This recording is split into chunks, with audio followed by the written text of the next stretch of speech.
Hallo DLG Familie, ना wie geht's? इस video में हमने डिस्कस करना है एक ऐसे स्टूडेंट के 2 लेटर्स टेल्क डेटे सेट एग्ज़ाम के जिन्होंने दिसंबर में हमारे साथ एग्ज़ाम प्रेपरेशन कोर्स किया था और उनके राइटिंग में 95% मार्क्स आए हैं।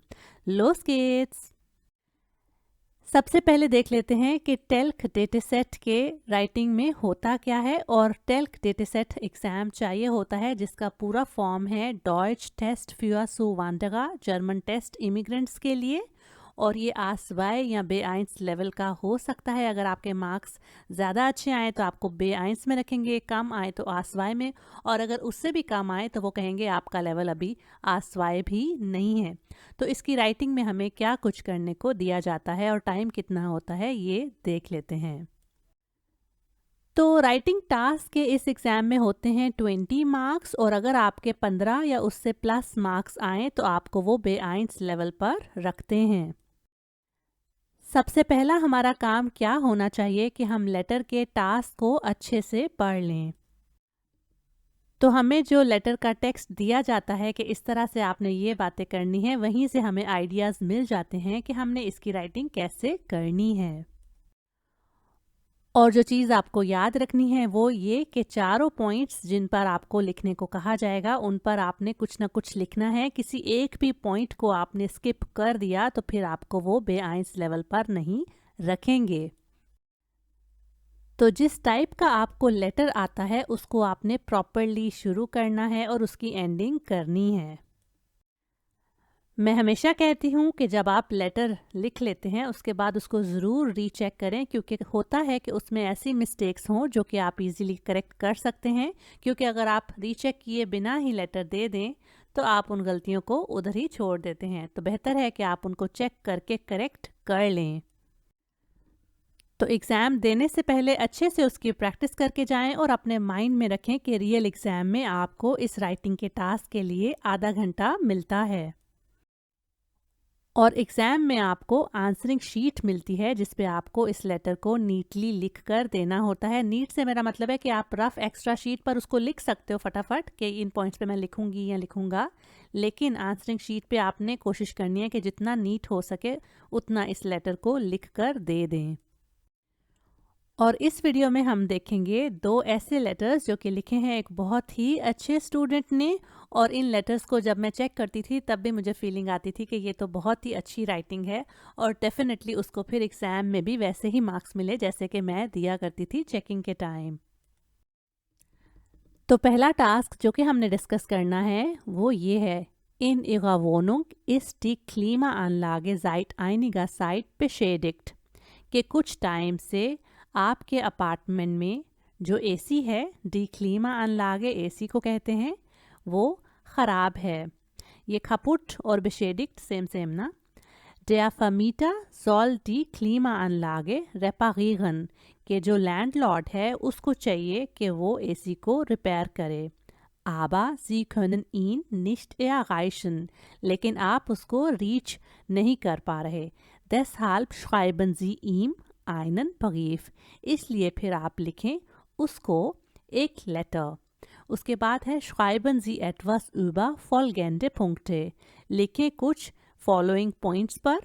Vergessen Sie nicht die Anrede und den Gruß। और बिगिनिंग और एंडिंग को मत भूलें। ग्रीटिंग एरिया और बिगिनिंग को मत भूलें। पॉइंट्स हैं Grund für Ihr Schreiben, reason आपकी राइटिंग का। Problem, wann begannen die Probleme, कि कब शुरू हुई थी problems. Was ist die Lösung, solution क्या है। Wie er sie kontaktiert, कि वो आपको कैसे कांटेक्ट करे। आप देखते हैं कि स्टूडेंट ने इस लेटर को किस तरह से लिखा था। तो शुरू में सबसे पहले आपको क्या करना होता है लेटर में कि अपना जो सिटी जिसमें आप एग्ज़ाम देने वाले हो, जिसमें आप रहते हो, उसको मेंशन करते हो। उसके बाद आता है कॉमा और उसके बाद डेट आती है इस तरह से, ठीक है। उसके बाद चूँकि फ़मीटा था और फ़मीटागिन नहीं था, तो इसलिए मेल के अकॉर्डिंग आपको लेटर को डील करना है। तो कुछ भी इमेजिन करके उसका नाम आप लिख दोगे। जैसे कि यहाँ लिखा है ज़िया ग्याटा हेया श्नाइडा। ये फॉर्मल लेटर था, तो इसलिए फॉर्मल लेटर की बिगनिंग लिख दी कि रिस्पेक्टेड या डियर मिस्टर श्नाइडा ना। उसके बाद पहला पॉइंट है ich schreibe Ihnen diesen Brief, weil ich ein Problem mit der Klimaanlage in meiner Wohnung habe। ये आप नोट करें कि स्टूडेंट ने बिल्कुल इस लाइन को इसी लाइन में से चेंज कर कर लिखा है और वाइल जाट्स यानी एक नेबन जाट्स बनाया है। तो मैं आपको लिख रही हूँ ये ख़त, क्योंकि प्रॉब्लम है किससे, एसी के साथ, जो कि मेरे अपार्टमेंट में है। उसके बाद है कि Leider funktioniert diese Klimaanlage nicht mehr, कि अनफॉर्चुनेटली ये जो एसी है वो अभी मज़ीद काम नहीं कर रहा है। nicht mehr, no more ना। तो ये देखें, अगर हमने शुरू में लाइडा या अगर टाइम फैक्टर लगा दें तो उसके बाद फ़ौरन वर्ब आता है, उसके बाद नॉमिनेटिव आता है। तो ये रूल यहाँ पर अप्लाई किया गया है। उसके बाद है जी ist plötzlich kaputt gegangen। तो ये लाइन तो आप एज इट इज़ याद कर सकते हो। अगर डेटा सेट में कोई ऐसा लेटर आ गया जो चीज़ ख़राब है, तो यहाँ पर आप उस चीज़ को मेंशन करोगे और उसके बाद ये लाइन तो एज इट इज़ लिख दोगे कि वो अचानक ख़राब हो गया है। जी क्योंकि फेमिनिन है, एसी को जर्मन में फेमिनिन कहते हैं, तो इसलिए यहाँ पर हमने जी को लिखा। उसके बाद है ich habe sie mehrmals angerufen, aber konnte sie nicht erreichen, कि आपको मैंने बहुत बार कॉल करी है लेकिन आपको मैं रीच नहीं कर पाई थी। können की सिंपल पास्ट है, यहाँ पर konnte लगी है। उसके बाद है जी के प्रॉब्लम्स हुए कब ना, कब से शुरू हुए थे प्रॉब्लम्स। तो seit 3 Tagen haben wir dieses Problem, कि कितने दिनों से हमें ये प्रॉब्लम है। यहाँ पर 3 दिन या कुछ भी आप लिख सकते हो, वीक्स भी लिख सकते हो। Die Wohnung ist so heiß, के अपार्टमेंट बहुत गर्म है। Da draußen 49 Grad sind, के बाहर 49 डिग्री टेम्परेचर है, के मतलब में बात की गई है। Da यहाँ पर है के मतलब में बिकॉज ना। अच्छा, das ist zu heiß, बहुत गर्म है ना। Und sehr ungemütlich, और बहुत अनकंफर्टेबल है। Für mich und für meine Familie, मेरे और मेरी फैमिली के लिए। फिर यहाँ मैंने एक सजेशन दे दी थी कि ड्राउसन की जगह अगर हम डी टेम्परेचर कर दें तो वो हो जाएगा डा डी टेम्परेचर 49 ग्राड इस्ट, तो वो ज़रा बेहतर हो जाएगा ना। उसके बाद लिखा गया कि auf diesem Grund könnten Sie bitte so schnell wie möglich die Klimaanlage zu reparieren oder einen Reparaturservice schicken। ठीक हो गया। तो ये लिखा कि इस रीज़न की वजह से क्या आप प्लीज़ जितनी जल्दी हो सके उतना इस एसी को रिपेयर कर सकते हो या फिर एक रिपेयर सर्विस को भेज सकते हो। तो इसमें देख लेते हैं कि क्या फीडबैक मिला था। तो इसमें ये कि एक फिक्स्ड एक्सप्रेशन होता है आउस दीजम गुंड, इस रीज़न के बिना पर ना, इस रीज़न की वजह से। तो एक तो ये आउफ की जगह आउस आना था और दूसरा यहाँ पर सू नहीं लगाना था क्योंकि यहाँ पर ये सू जाट्स नहीं बन रहा। तो इस तरह फिर ये सेंटेंस अब बिल्कुल करेक्ट हो गया है। तो उसके बाद है ich hoffe auf eine schnelle Lösung meines Problems। Sie können mich unter dieser Nummer कोई भी आप लिख सकते हो, erreichen। ये बहुत अच्छा एक्सप्रेशन है। यहाँ पर हमने होफन आउफ का कॉम्बिनेशन यूज़ किया टू होप फॉर के मतलब में। तो मुझको उम्मीद है एक जल्दी एक सल्यूशन की मेरे प्रॉब्लम की। यहाँ पर गेनेटिव का यूज़ भी कर दिया गया जो कि बहुत अच्छी बात है। Sie können mich unter dieser Nummer erreichen, आप मुझको रीच कर सकते हो under this number. Ich bin immer verfügbar, मैं हमेशा अवेलेबल हूँ ना। तो एंडिंग कुछ इस तरह से कर दी गई। Ich danke Ihnen im Voraus für Ihre Unterstützung। मैं एडवांस में थैंक्स करती हूँ या करता हूँ आपके सपोर्ट के लिए। Mit freundlichen Grüßen, आपका फोआ और नाखनामे एंड पर आ जाएगा। आप देख लेते हैं कि इस स्टूडेंट को कितने मार्क्स मिले थे। तो 2-3 बहुत ही छोटी माइनर मिस्टेक्स थी, तो इसलिए 9 मिलते हैं जी। और दूसरी चीज़ ये याद रखिएगा कि ये जो चारों पॉइंट्स पर आपने लिखना है, आपकी बॉडी के कम से कम 85 टू 90 वर्ड्स होने चाहिए ताकि आप सेफ जोन में रहें। तो ये लेटर जो सारा लिखा गया था ठीक ठाक उसकी लेंथ है, तो रफली इतने ही वर्ड्स ये बनते हैं। तो Aufgabe B जो डिस्कस करना है वो ये रहा। Sie haben ein Handy im Internet gekauft. Nach einigen Tagen funktioniert es nicht. Sie haben viele Male versucht, den Kundendienst anzurufen, aber es gibt keine Antwort. Sie schreiben Ihnen einen Brief. Schreiben Sie etwas über folgende Punkte. Vergessen Sie nicht die Anrede und den Gruß.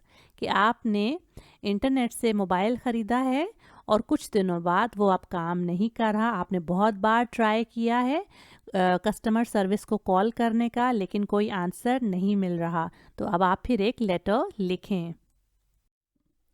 Points ये रहे, warum schreiben Sie diesen Brief, कि आप इस letter को क्यों लिख रहे हैं। Was ist los mit dem Handy, mobile को हुआ क्या है। Was ist das weitere Vorgehen, कि आगे का क्या एक्शन, क्या प्रोसीजर है, क्या करना है आगे। Wie Sie erreichbar sind, कि आपको रीच कैसे किया जा सकता है।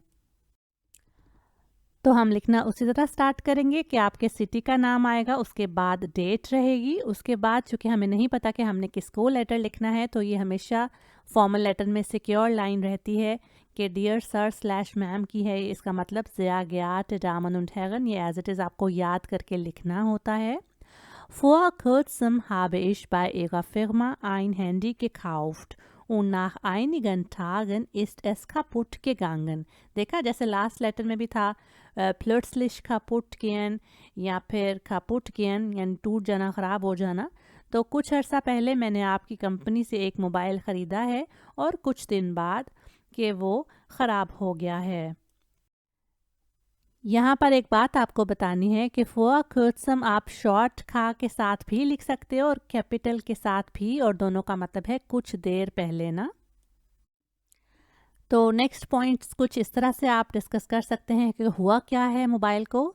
तो die Tastatur funktioniert nicht richtig, कि जो कीबोर्ड है उसके बटन्स हैं वो सही से काम नहीं कर रहे।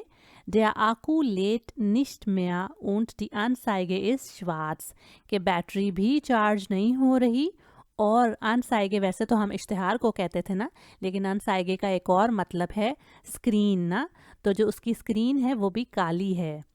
Außerdem kann ich beim Telefonieren nicht gut hören. इसके साथ साथ जब मैं टेलीफोन करती हूँ तो मुझे अच्छे से आवाज़ भी सुनाई नहीं देती, मैं नहीं सुन सकता ठीक से। Vermutlich ist das Mikrofon defekt, हो सकता है कि माइक्रोफोन का भी मसला हो, गड़बड़ हो। Es ist ungewöhnlich für diese Marke, इस ब्रांड के लिए ये चीज़ बहुत ही अनकॉमन है, यानी पहले भी मैंने आपके ब्रांड के फ़ोन यूज़ किए हुए हैं, आमतौर पे ऐसा तो नहीं होता, इसका मतलब होगा। उसके बाद है जी meine Rechnung Nummer ist, कुछ भी इमेजिन करके आप लिख सकते हो। Ist es möglich, das Handy zu reparieren? Wenn nicht, dann schicken Sie mir bitte ein neues Smartphone, कि मेरा जो बिल का नंबर है वो ये है, और क्या पॉसिबल है कि मोबाइल को रिपेयर किया जा सके, अगर नहीं तो प्लीज़ आप मुझे भेज दें एक नया phone. Ich habe schon den Garantieschein und die Quittung für Sie kopiert, कि मैंने ऑलरेडी जो गारंटी साथ में आई थी उसकी कॉपी करी है और जो बिल है उसकी कॉपी की है आपके लिए। देखें कितनी अच्छी लाइंस हैं ये, तो आप किसी भी चीज़ जिसके आप डिफेक्ट का डेटा सेट के एग्ज़ाम में आपको लेटर आ जाए उसमें इसको लिख सकते हैं ना। Geben Sie mir bitte so schnell wie möglich Bescheid, ob Sie mir ein neues Handy schicken oder das altes reparieren, कि Bescheid geben यहाँ पे कॉम्बिनेशन यूज़ हुआ है जिसका मतलब इन्फॉर्म करना, बता देना। तो आप जल्दी से जल्दी मुझको इन्फॉर्म कर दें कि अगर आप मुझे नया मोबाइल भेज सकते हैं या फिर पुराना रिपेयर कर सकते हैं। यहाँ पर एक बहुत ही छोटी गलती थी और वो ये थी एडजेक्टिव एंडिंग की ना 10 के साथ यहाँ पर एंडिंग ए लगती थी, तो 10 आलते रेपागीगन और ऐड आप कर सकते हो एंड पे könnten। अगर आप कर पाओ तो ज़्यादा अच्छा इसका इम्पैक्ट हो जाएगा। तो ये लाइंस बिल्कुल वैसी हैं जैसे कि दूसरे लेटर में थी, आप इनको भी एज इट इज़ याद करके एंड पर लिख सकते हैं। Sie können mich unter dieser Nummer, कोई भी number, erreichen, ich bin immer verfügbar। Ich danke Ihnen im Voraus für Ihre Unterstützung। बहुत अच्छा वर्ड है, Unterstützung कहते हैं सपोर्ट को। यहाँ पर एक फुल स्टॉप भी हो जाता तो अच्छा रहता। Mit freundlichen Grüßen, Vor- und Nachname। तो ये लेटर बहुत ही अच्छा लिखा गया था, इसलिए इसको देते हैं हम 19.5 मार्क्स। लेकिन इस स्टूडेंट के रियल एग्ज़ाम में 20 में से 19 मार्क्स आए थे। तो ये आपको लेटर्स कैसे लगे? क्या इन्होंने आपकी हेल्प की? अगर हाँ तो हमें कमेंट करके बताइए। ये वीडियो आपको कैसी लगी हमें लाइक और कमेंट करके बताइए। अगर इसने आपकी हेल्प की है तो अपने लैंग्वेज लर्निंग फ्रेंड्स के साथ जिनका जल्दी ही टेल्क डेटा सेट एग्जाम होने वाला है, उनके साथ इसको ज़रूर शेयर करें। दोनों चैनल्स के लिंक्स दिए गए हैं, सब्सक्राइब कर दें। मिलते हैं आपसे नेक्स्ट वीडियो में। चूस।